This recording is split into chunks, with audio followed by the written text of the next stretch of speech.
Pesachim, Daf Chav Zayin through Lam and Gimel. On Daf Chav Zayin, we have the sugya of Zev Gorim. When two ingredients combine to produce a positive change in something, that change is caused by the combination of the two ingredients. One of those two ingredients is Asur and one is Mutter, so that's Zev Gorim. They both caused it. The Gemara brings Machlokas whether Zev Gorim is Asur or Mutter. We paskin, the sugya began on Chavav, continues on Chav Zayin. We paskin that Zev Gorim is Mutter. This is brought in various places in halacha, in Yeridea, in the context of cheese. So cheese is produced by rennet. The rennet causes the milk to turn into cheese. So if you have some kosher rennet and some non-kosher rennet, that is a situation of zev gorim, and the cheese is mutter. The Mishnah Berurah brings this in Halachos Pesach, actually, in the context of chametz as well. If you have meat, an alcoholic beverage that's produced with beer yeast, so certainly if the yeast came from the beer, if you started producing the meat with beer, then even if you don't taste the actual beer in the yeast, it's not nosin tam, but that's asur because of mamid, because the yeast caused the fermentation and produced the meat. But if it's zev gorim, if it was produced partly by beer yeast and partly by another agent that's not chametz, then it's zev gorim and it is mutter according to the way we paskin. The Taz and many achronim have a chumrah. You only say zev gorim when the isser couldn't have produced the change by itself. The Isser needed the heter in combination. Since the Isser couldn't have done it by itself, that's called Zev Gorim. But when the two ingredients both were sufficient to produce the change by itself, even though both of them were there, even though you had heter there also, and the heter could have done it too, but if the Isser could have done it as well, then you don't have the heter of Zev Gorim, and that's going to be Asur. There is a dissenting view. Some poskim say that even if the Isser could have done it by itself, you say Zev Gorim is mutter. But many poskim, most poskim, including the Mishnah Berurah, when the Mishnah Berurah talks about the meat, the Mishnah Berurah says that the case that the meat is mutter is im ein b'kacha iser b'lvad lahamido. Only if the iser, the beer yeast, couldn't have done it by itself. That's the main sheet of the poskim. That's the only time you say zev gorim is mutter. There was a great debate in the 20th century about sherry casks, about alcohol, scotch that was produced in sherry casks. So the cask has flavor from the wine that it used to store. That's why they use it, because they want to get some of the wine flavor into the scotch. The question is, does that asur the scotch because of stam yena? So poskim debated this. Minchas Yitzchak actually brought in the question of zev gorim. He said, if you would actually taste the wine, that's nosin tam. That's certainly asur. Obviously, you have something that has 10 ingredients. You can't say each one of them is zev gorim to the final product. If you can taste each ingredient creates an isser. If any one of them is asur. But if you can't actually taste wine, it just contributes in some less defined way to the overall taste of the final scotch. Somehow, the fact that there was sherry, there was wine in the casks, has some effect on the final taste. Even though you can't actually taste the sherry, Minchas Yitzchak in one tshuva suggested that zev gorim. The final taste is a combination of various inputs, various ingredients, and the final taste is a combination of all of them. So maybe that's zev gorim. However, others argue, Minchas Yitzchak himself pointed out in a later tshuva that zev gorim is what you say in cases where it's a question of quantities. You have two types of rennet or two types of yeast agents, two types of yeast. They can both produce the cheese or the meat, and you don't have enough of one. So between the two of them together, that's zev gorim. When each ingredient gives something unique of its own, even if you can't taste the actual ingredient, but without the sherry, you can put in more other things in the scotch. You won't have that sherry taste, even if you can't taste concretely the sherry. If each ingredient brings something unique to the final product, then no matter how much of other ingredients you have, you would never get the exact same taste. Maybe you can't say zev gorim. Minchas Yitzchak himself said, Sarachin, that's not such a simple application of zev gorim. On Daf Chav Ches, the Gemara talks about, we discussed in the share last week, the Gemara talks about how you do bir chametz. If you're not burning it, you don't have to burn it. If you're not burning it, you can crumble it and throw it into the wind or throw it into the water. So the Gemara actually discusses whether if you throw it into the water, whether you need crumbling. Maybe the water itself is sufficient. Maybe you only have to crumble if you throw it into the wind, not if you throw it into the water. The Gemara brings different opinions, Rabbah and Rav Yosef. We paskin like Rav Yosef that when it comes to chametz, since it melts and dissolves in the water, you actually don't have to crumble it. The Gemara asks a steerer though. The Gemara brings a brisa that says, like Rabbi Shita, that seems to say that you do have to crumble it when you put it into the water. So the Gemara says, habachiti habanami. Depends whether you're dealing with bread or with chitim, or with wheat. Which way is which one needs crumbling and which way is not. So the Shulchan Aruch paskins that normally you have to crumble it even if it goes into the water. But if it's chametz kasha, if it's hard chametz, that normally you don't have to crumble it when you throw it into the water because the water will dissolve it. So regular loaf of bread, you don't have to. But if it's hard chametz, then if it's hard chametz, then the water will not dissolve it so quickly. Then you have to crumble it even if it's going into the water. The Achronim explain that the sheet of the Shulchan Aruch is hard chametz is like wheat. The Shulchan Aruch is following the opinion, the interpretation of the Gemara. Ordinary bread is considered soft; it will mush up in the water and dissolve in the water. So if you throw it into the water, you don't have to crumble it. But hard chametz, like kernels of wheat, you would have to crumble. You have to break down the wheat further into smaller crumbs before you throw it into the water. The Magen Avraham brings that the Beis Yosef has a pshat that the other way around. That bread needs to be broken down. That a loaf of bread is a big thing; it has to be broken down. Wheat, you don't have to. Wheat, you can just wheat. You don't have to break down any further. Wheat, you can just toss into the water. Magen Avraham therefore says, because there are two pshatim, what the Gemara means, which one needs crumbling and which one does not. You should be machmer, and you should always do piru. You should always do the crumbling. You shouldn't throw either bread or wheat directly into the water. Both of them you should first crumble up further before you throw it into the water. And that is how the Mishnah Berurah brings. He says many posts go machmer this way, so you should always crumble before you throw it in. That's if you throw it into a wholesome body of water. Mishnah Berurah says, however, that if you're throwing it into the Beis HaKisei, if you're throwing it into the bathroom, the toilet, that's considered fundamentally mavur. That's beer right away. Nobody can get it. Nobody can eat it. You don't have to do any further crumbling. You can just toss them in and throw them into the toilet. There is a Chazon Ish who says that this idea that throwing it into the Beis HaKisei, throwing it away, isn't going to work if it's la'achar zman isuro, if it's already on Pesach or chametz is aser. But the Mishnah Berurah says it does. The Mishnah Berurah says throwing to the Beis HaKisei, that's beer chametz. Chazon Ish disagrees. The Ar L'Tzion says that today, when the toilet gets flushed and everything gets swept out and it gets mixed with the other refuse in the sewers, that's completely beer. Even the Chazon Ish would agree that works even on Pesach.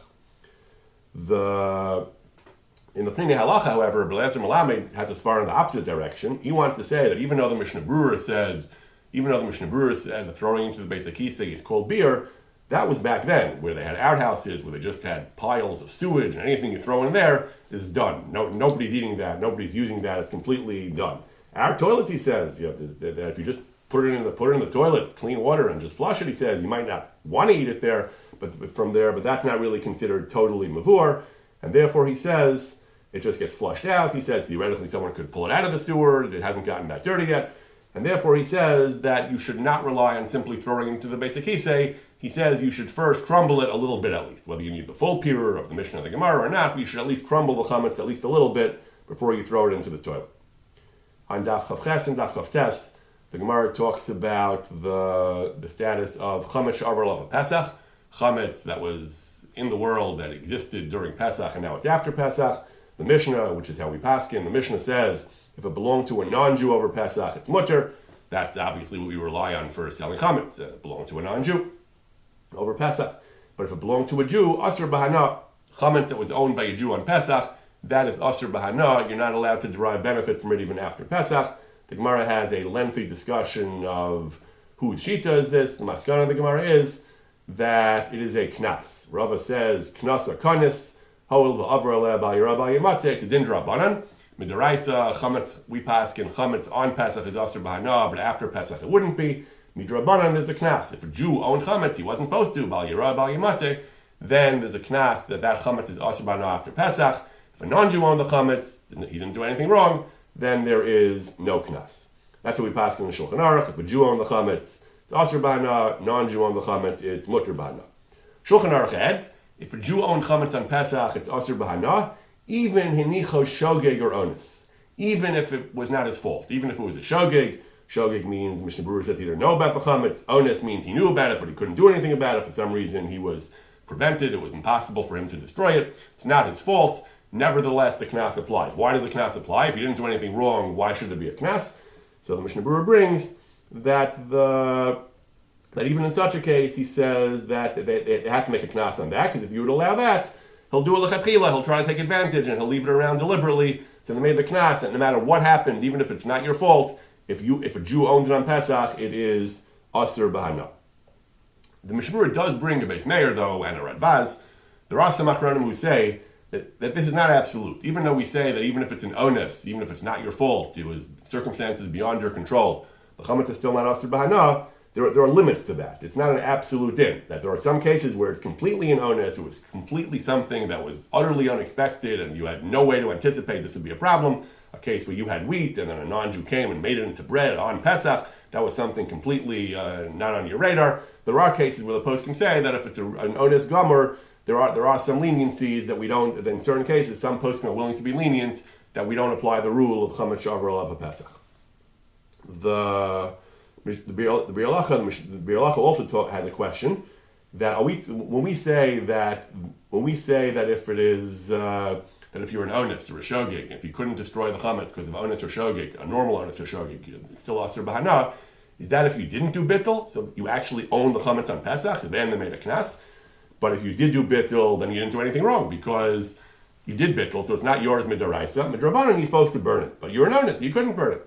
So then maybe there's no knas. Or do you say no? Even if you did do bittul, since you're supposed to also burn it besides doing bittul, sell it or burn it or do something else besides the bittul, and you didn't do that, we still make a knas, even if you're an onus.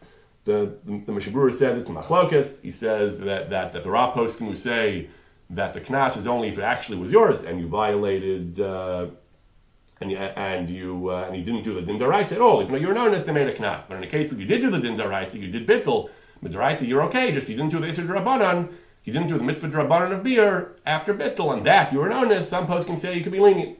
Mishnah Berurah says, he says, but makom hefsid meruba, in a situation of great loss, you can rely on the lenient view.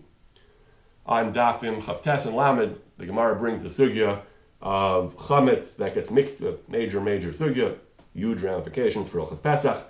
If you have chametz that gets mixed with non-chametz, teruvus, so the Gemara discusses how chametz relates to the laws of teruvus in general. The Gemara brings several different opinions in what the halachas of teruvus are in general, Rav and Shmuel and Rabbi Yochanan, a major sugya for the purposes of teruvus as well. But for Hilchos Chametz, the Gemara said we paskin like Rav, even if we may not paskin like him for Yisurim in general, but at least for Chametz we paskin like Rav, we paskin like Rava paskin like Rav for Chametz, that the halacha is Chametz bismano, Chametz on Pesach, bein b'mino, bein shelo b'mino, asur b'mashu. Chametz, this is a well-known halacha that Chametz is always asur b'mashu on Pesach, even a tiny amount of Chametz in a large amount of food, even though all year round we paskin it's shishim, benosin tam. If you have a very small amount of isser that falls into heter, it's generally mutter. Pesach is one of the cases we're strict, and even a mashu of chametz is asur, but that only applies bismano on Pesach. Shelo bismano, if this happens before Pesach, ben b'mino, ben shelo b'mino is mutter. That the regular rules of teruvus hold that it's not asur b'mashu, it is batzel b'shishim, or whatever the appropriate share is. This is how we pass in Shulchan Aruch, like Rava, chametz on Pesach, ben b'mino, ben shelo b'mino, whether the two things are the same min, like two different types of bread, chametz bread and matzah bread all together, or shelo b'mino, you have a little bit of bread or wheat and soup or cholent. Either way, we pass in on Pesach, it's a mashu, and it's also even b'hana. But before Pesach, if it happens shelo b'zmano, then it is. If it happens shelo b'zmano, then it is. Then it's batel. It's not asur mashu. Then it is batel. Mishnah Berurah explains this din that chametz of Pesach is asur mashu is not a din daraisa. Midaraisa it's batel like every yisur is batel. It's a din drabanan. The rabbanan were more machmer than other yisurim. Why were they more machmer? Why were they so machmer for chametz? So the Bala Machshava talk about the chumrah of chametz, how it symbolizes chet and so on. But al pi nigla, al pi alacha, the two reasons we're machmer are either because there's an isser karis and lo bedilim minei kule shaita. First of all, it's a very stringent isser. The punishment is karis for violating the isser of chametz. Also, you're not used to being careful about chametz. It's the same type of bread that all year is mutter. It's not like pork or something that you recoil from. That's one reason, one group of reasons, that chametz is a special isser because of the stringency and the fact that you're not used to it. A second approach is chametz is called davar sheish lo matirin. Since chametz will become mutter after Pesach, there's a rule in halacha that things that will be mutter later, we have stricter standards. We don't apply, we're not so quick. We don't apply the rules of bittul and the rules of sfeikus and so on. We don't allow various leniencies for something that will be mutter at a later period. But whatever the reason is, that's what we pass in the chametz and mashu is aser. Mishabura brings something very interesting. He says there is one opinion, the opinion of the She'iltos, Rav Achai, who says that no, that we don't go with Rav apparently, that we say chametz on Pesach is also like shari surim and it's batal b'shishim. We don't paskin like that, but the Mishabura says the Achronim say if there are many other arguments for leniency, there are many other tzadim lahakel, then we'll rely on the She'iltos and say that you don't have to worry about mashu even on Pesach. But again, that's only if there are many other tzadim to be making. Now, one other point that's crucial to discuss is that the halacha is that if it before Pesach it's batal, like regular isurim. On Pesach it's aser b'mashu. So what happens if it falls in before Pesach and it stays there, and now it's still Pesach? Now it's Pesach. So you had your chicken soup, a small bit of wheat or chametz fell in. It was only 1 in 1,000, so it was batal b'mashu. It's batal b'shishim. It's only a mashu. Now you have the same soup, and now it's Pesach. So are you allowed to eat that soup on Pesach? So that's a major machlokas. The Shulchan Aruch brings two opinions. One opinion is choser v'neir. Now we apply the standard of chametz aser b'mashu, and the whole soup becomes aser. And the other opinion is no. Yesh Cholkim and says no. Once it was batal before Pesach, according to the more lenient rules, it stays batal even on Pesach. If you're going to say that it becomes aser again, then what's the whole nafkamina being batal before Pesach? If chametz is only aser on Pesach, so who cares if it's batal before Pesach? You want to know about it on Pesach. So what is it? So what's the whole point of saying it's batal before Pesach if it's aser on Pesach? Mishnah Berurah says that the nafkamina is one of two things. Either you can eat it before Pesach, meaning the time that chametz would be aser on Erev Pesach, you can eat it then, but not on Pesach itself. Or Mishnah Berurah says another application is that he says tam is not choser v'neir. If you don't have the actual chametz, if you just have the tam chametz, if you just have they took Mishnah Berurah talks about a case where you found some wheat in the chicken, and they were cooked together. So the wheat was considered chametz, it was exposed to water, and you roasted the chicken, and then you found the wheat inside.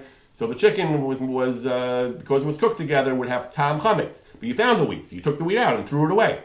That chicken, if that happened on Pesach, chametz is aser b'mashu.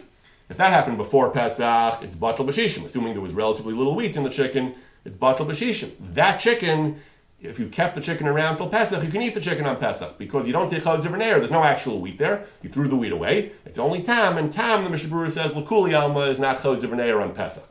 Chazon Ish disagrees. The Chazon Ish says that even tam is choser v'neir on Pesach.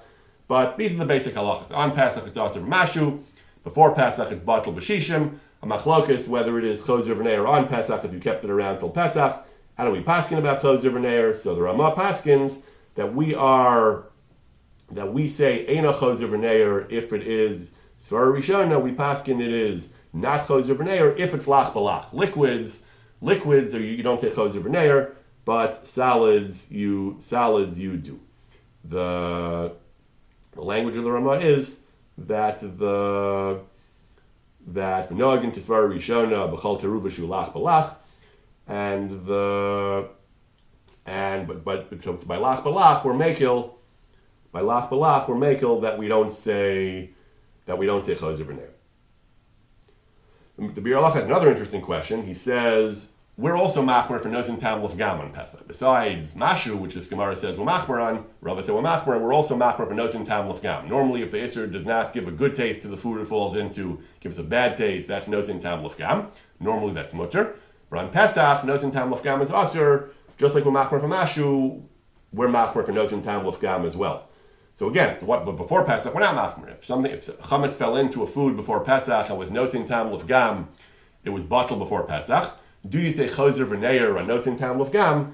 So the Bir Halacha says that maybe he says l'kuli alma we're not machmer. L'kuli alma we don't say choser v'neir because it's only a chumrah to be machmer for nosin tam l'fgam. He says that to be machmer is a chumrah. He says you don't have to worry about choser v'neir. Then the Gemara brings another important machlokas. The Gemara brings machlokas about if you have pots, klicheres pots, that we use for chametz, earthenware pots that we use for chametz before Pesach, can you keep those pots around after Pesach? You can't use them on Pesach, you can't kasher earthenware, but can you keep them around till after Pesach and use them after Pesach? Rav said no. Rav said yishaveru, you destroy these pots. Shmuel said Shmuel says no, you can keep them around and you can use them after Pesach. That's how we paskin, of course, like Shmuel. We don't destroy our pots, we keep using them after Pesach, we just don't use them on Pesach.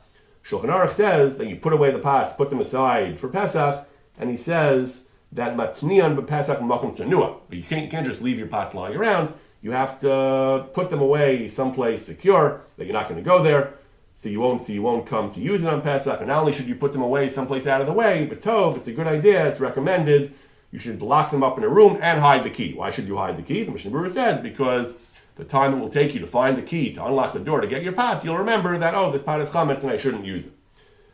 Some posts they bring from Rosh Zalman, Orbach, and Moshe Feinstein, as we discussed earlier in the context, in a previous share, in the context of selling the chametz to the non-Jew, that sealing off the cabinet with tape is also good, because by taking off the tape, again, you'll remember that this cabinet is off limits and I shouldn't be taking pots from this cabinet on Pesach. One could argue that tape comes off very easily, especially simple Scotch tape. You just open the drawer, it just comes flying off, especially, I don't know if you have to use duct tape or heavy electrical tape. You just put a piece of Scotch tape on, it's not really going to stop you, but at least some kind of tape they held is enough to remind you that this is Pesach and I shouldn't be using this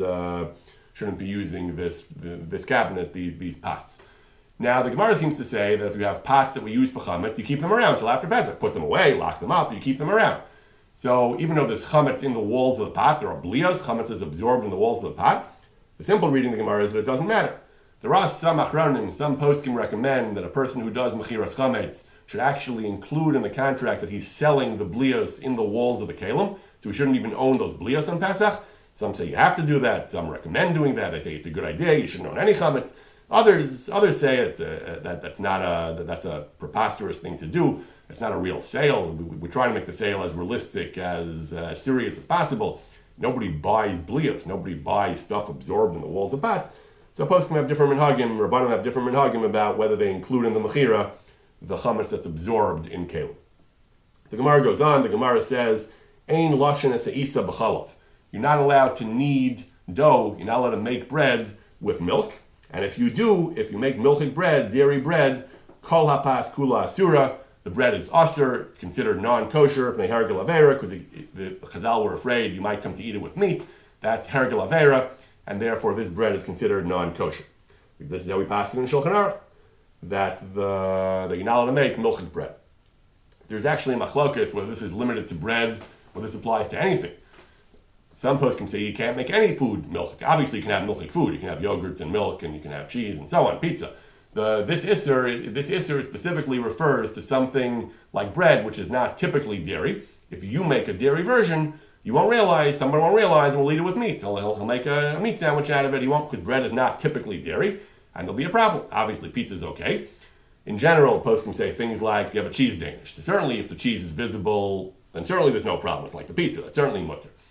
Moreover, if you have ingredients that are commonly made that are commonly made with that are commonly made with milk, and everyone knows their milk, that may be mutter also. Some poskim also are makil that something which is not typically eaten with meat, like some poskim are makil on pastries and that different types of desserts which are not typically eaten, at least in our culture, are not typically eaten with meat, then there's no issue to put milk in, because there's no realistic zera that you're going to come to eat it with meat. Some poskim disagree, but the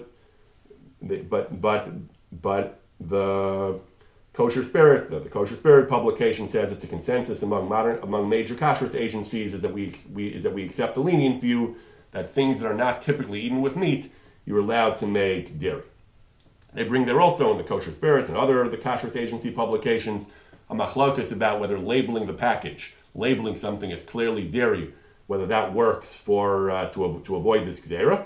They bring in the Halachically Speaking periodical, they bring that Rav Soloveitchik, based on a ruling of his father, Moshe Soloveitchik, held that a sign on the packaging that it's dairy would be a sufficient reminder that and you're allowed to make such bread, dairy. But others say that's not a valid hecker. Major kashrus organizations do not typically rely on this, do not rely on package labeling, and they say you're not allowed to make dairy bread even if it is clearly labeled. The OU has gone back and forth apparently on giving the OU does not generally certify dairy bread because it's not kosher according to halacha, but the OU says in general they don't certify things that rely on bittul. Anything they will not certify a candy bar if it has a small amount of lard, even though that lard is butzel, it's only 1%. The OU will not give a hechsher on something that is that relies on bittul, and in one version of the OU's publications, they say it is the policy of the OU that they will not certify bread that's baked in dairy kalim or that contains any amount of dairy, and even if it relies on bittul, it seems that they will not. That even if it relies on bittul, the OU will not certify that because again they don't certify things that are based on bittul. The only thing they'll do, according to one version of their daf kashrus, is they'll certify bread that was baked on a line that also had bread that also has bread that was baked on a different line, because the dairy really is batel, and as long as the line is cleaned well, they don't kasher the line in between. But they're not actually going to certify dairy bread, even if it has only a small amount of dairy. Elsewhere, however, the OU notes that they do certify certain brands of English muffins and label them OUD. How can you do that? That's dairy bread. Some argue that the shape was different. Maybe that was once true, that OU says, but today they have both parb and dairy English muffins, so that's not a heter anymore. Again, we said earlier, if the shape is unique and this type of thing is uniquely dairy, everyone knows it's dairy, that's not a problem. But today we have parb muffins also.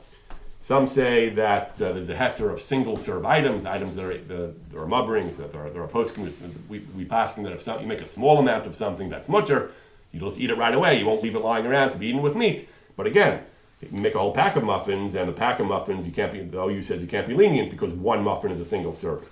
So they write in one of their periodicals, one of their articles, the primary justification for their policy of certifying dairy English muffins is relying on bittul. The dairy component is less than shishim, even though normally they say we don't certify things based on bittul, based on the idea that the isser ingredient is less than shishim.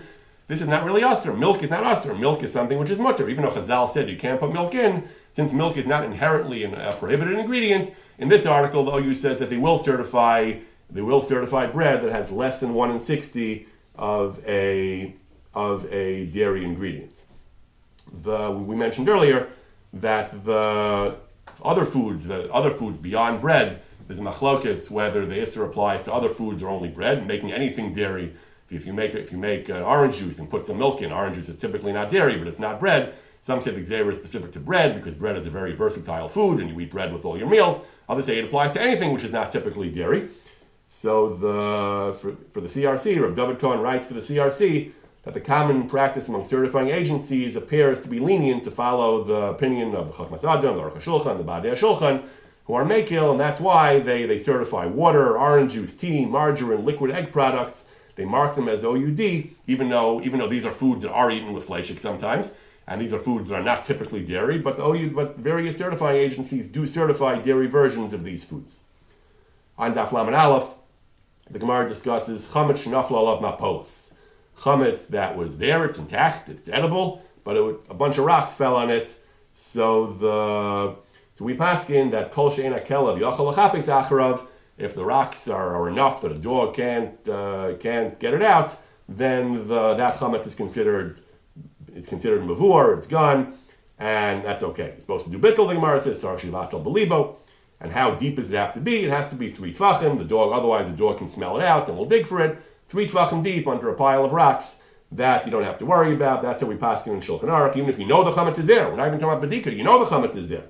If there's 3 tvachim worth of rocks, then you can leave it there. Just do bittul, and you're fine. Mishmur brings machlokes. This requirement to do bittul, is that midaraisa? Because even if it's buried, if you're not mavashal midaraisa, you have to go dig it out, or is it midrabanan? Midaraisa, once there are rocks on top of it, that's fine. Midrabanan, they said that you should be mavatal it. That is a machlokes. But Mishnah Berurah says if there are so many stones that it's completely irretrievable, then it's that nobody can get it, then it's mutter according to everyone. That's considered definitely mavur. From Nissen Karelitz, they bring says the similar halachas apply to chametz under a pile of garbage. If there's so much garbage that it's not reasonable, nobody would go root through the garbage and pick out the chametz, then that's considered avodimenu mikol adam. That's considered the chametz is lost and destroyed. Similarly, the chametz is under large, heavy items that are difficult to move. Even if you know the chametz is there, Nissen Karelitz says that's like chametz under a pile of rocks. You don't have to go move away the furniture, move away these very heavy things. He says even less than 3 tefachim because dogs can't move away these heavy things either. So he's talking about grutaot. I'm not sure what that is, junk or just big piles of refuse. So if it's difficult to move away, it's impossible to move away, then you can be lenient even if you know the chametz is there.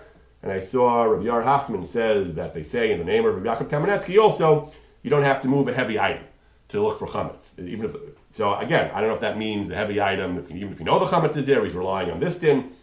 Our din is only if it's unreasonable anyone would ever move it on Pesach. So a piece of furniture, you might not be in the mood to move it, but somebody could conceivably move it. So I'm not sure where this Pesach of Rav Yaakov fits in, but they do bring something similar from Rav Nissen Karelitz. The Mishnah Berurah adds also, even if after Pesach you do dig up the pile, you find the chametz, it's mutter. You did what you're supposed to do. You did bittul. Chazal said you can leave it there once you're mevatel because it's under a big pile of rocks. It's mutter. The knas doesn't apply because you did whatever Chazal told you to do. There's nothing wrong. You did what Chazal allowed you to do, so it is mutter and there is no knas. The Gemara and Daf Lamed Beis and Lamed Gimel are sugyos mostly about truma and meila, not so much of practical halacha there. But on Daf Lamed Beis, the Gemara talks about someone who ate truma. The Gemara wants to know if the price changed, the price went down. Now for the same, originally he ate a certain amount of truma, and now the price of the truma is down. So does he have to pay the same quantity of truma that he by volume or by weight or whatever it is that he ate originally, or does he have to pay more truma? The same amount of money now buys more truma because the price is down. Does he have to pay the increased amount? So the Gemara says, well, it depends. It depends what direction the price moves. That's how we explain. It says that if it was shavya arba, the sof shavya zuz, if the price went down, the Gemara says, no, of course you have to pay the 4 zuzim that the price was worth. You certainly can't get away with paying only 1 zuz because you have to pay lefi damim in this case. The question is only the reverse if the price went up. But in this case, where the price went down, lagarami gazlan, a gazlan who steals something and eats it, destroys it, and now the price went down, he has to pay the original price. And a person who ate the truma, who wasn't allowed to do it, he wasn't a kohen, and he ate the truma, certainly has to pay the value of the truma that it was worth at the time that he unlawfully ate it. He can't get away with paying the lower price. That's what we pass in Shulchan Aruch. The Iker Sugis are in Bava Kama, but this is how we pass in, and this is the basic halacha we pass in Shulchan Aruch. That's actually both a kula and a chumrah. If the price went down, it's a chumrah that you have to pay the price that it was worth when you stole it. If the price went up, in certain cases it can actually be a kula. The gazlan can simply pay what it was worth at the time he stole it, and in certain cases, there's certain types of shvach, certain types of profit, or in certain cases the gazlan can actually keep certain extra money, certain extra if it talks about if it had babies, or certain other cases.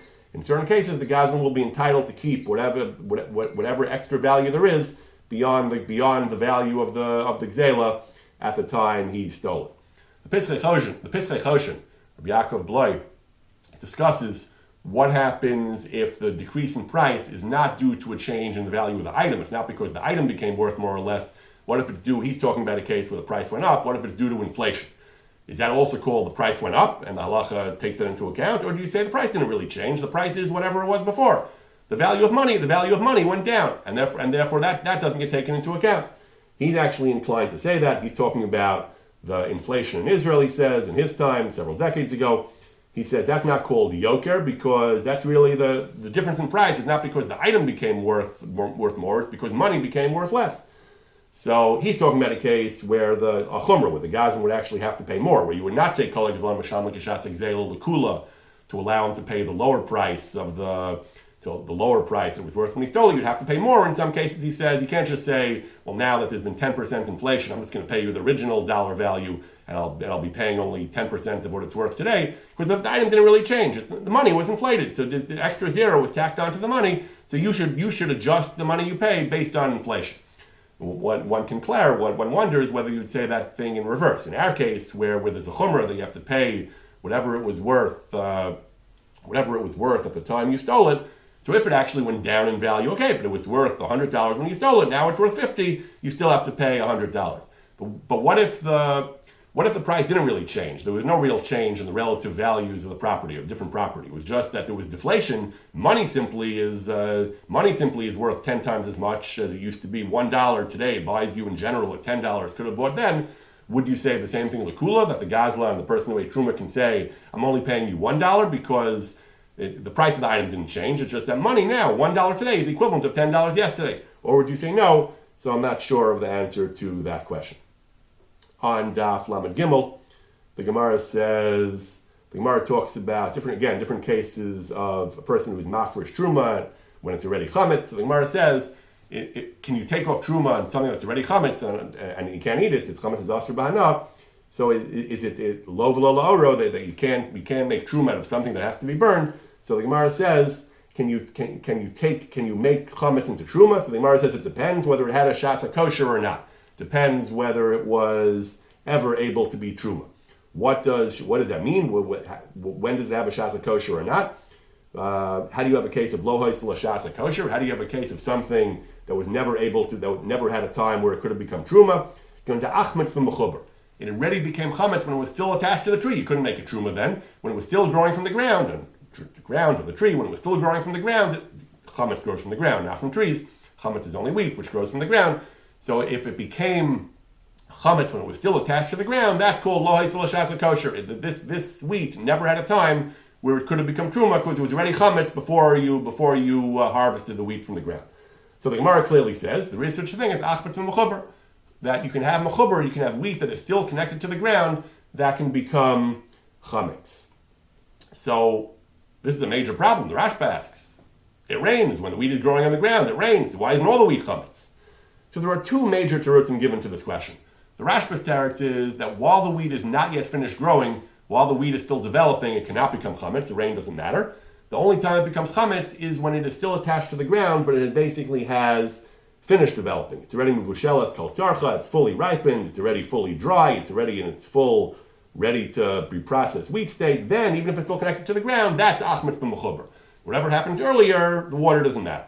That's the approach of the Rashba. That is how the Shulchan Aruch paskins. Once grain is mechuber, is in siyabesh legamri, it's totally dried out. Even if it's mechuber, even if it's connected to the ground, it doesn't need any more nourishment from the ground. It doesn't need yanika. Then it's like it's harvested, and it can become chametz if it rains. And according to this, you have to be very careful. That once the grain is fully ripened, you have to make sure that you harvest it right away before it rains. The Mishnah Berurah brings that's why the Chayadim says that's why Charedim, people who are meticulous about their religious observance, they try to make sure that all their matzah is matzah shmura mishat k'tzira.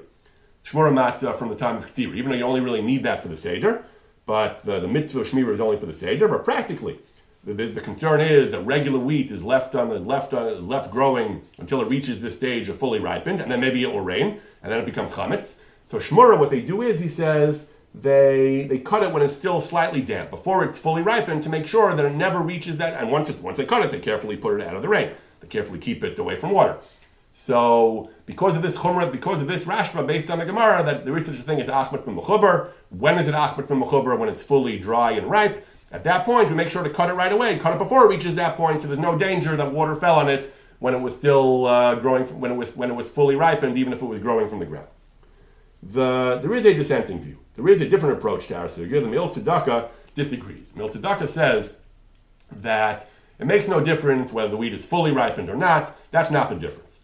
How come regular wheat doesn't become chametz and the Gemara says this wheat became chametz from mechuber? The question is how much it rains. Ordinary rain, even heavy rains, do not make wheat chametz because the rain just rolls off the wheat. It doesn't stay on the wheat. Ordinary rain does not make wheat chametz. The only type of rain that makes the wheat chametz is, he says, a really heavy rain for a day and a night, and everything is just full of water. It's like the wheat is just sitting in a bucket of water. These extraordinarily intense and heavy rains, those kind of rains, that's what the Gemara means, achmetz b'mechuber, and that can happen after it's ripened, before it's ripened, even when it's not ripened yet, that rain would be a problem. But ordinary rains, the Me'il Tzedakah says, are not a problem, and even if they happen after it's fully ripened, it doesn't matter.